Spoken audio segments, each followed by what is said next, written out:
This portion is brought to you by SM Supermalls. Pag-ibig Fun, lingkod pag-ibig, tapat na serbisyo mula sa puso.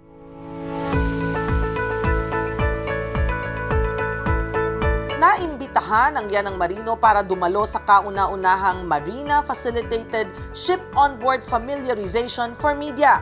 Layunin ng ahensya na mas mailapit ang kanilang media partners sa mga programa at proseso ng Marina.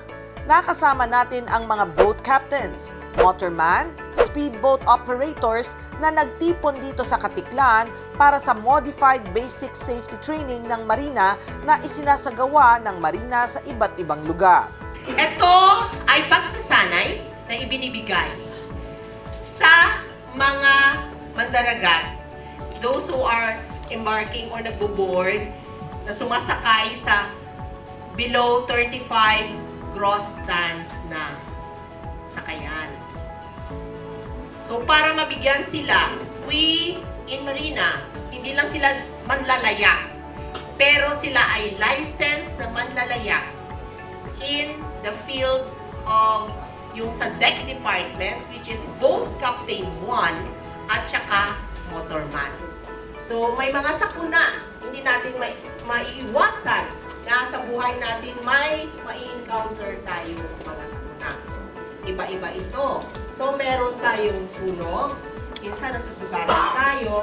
So dito natin, I'll give you the lessons or the training natin how to deal with these emergencies on hand. Dapat alamin natin kung gaano kalakas yung darating na bagyo, saan tayo mag-take shelter. Unang topic natin, fire prevention and firefighting.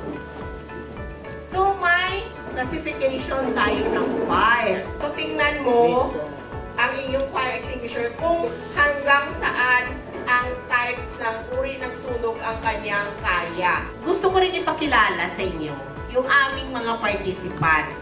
May malit akong bangka, palingisdaan. Kung sakali makarating ako sa ibang lugar at saka huliin ako doon ng Coast Guard, may pakita akong license. Maraming salamat po sa Marina dahil sila nag-training sa amin kung paano ang tamang pag-process ng license. Miss Gloria, sa mga titig po ng Modified Basic Safety Training, meron po bang restrictions sila sa age or health conditions? If so, may iba-iba pang requirements na kailangan silang comply? First and foremost, before sila mag-training, we require them to submit documentary requirements. One of them is yung medical certificate. Above age 40, we require ECG, and for boat captain, we require Ishihara. So, in order for them na to perform. Dumako naman tayo sa deck department at engine room kung saan ang mahahalagang functions nito ay inisa-isa sa atin ni na Chief Mate Edelfonso Trosio at Chief Engineer Jake Perez. Ito po ang life raft natin. Bawat side sa barko mayroong life raft. Halimbawa pag biglang lulubog ang barko, pag abot ng 10 meters, automatic release to siya. Mag-expire din to, yearly. Sinicheck to sa service. Sample. Nandun yung sample picture na. Ito ang navigating area, navigation room. Itong ARPA namin, ang tawag dito, yung lahat ng mga dinaanan namin, waypoints, ang tawag niya, waypoints. Naka-program na po dito. Dito din natin malalaman ang course and distance sa ibang barko. Ito ang master gyro, gyro repeater. Ito pag maneuver, nilalagay namin ito sa manual. Dito ang switch niya, hand or auto.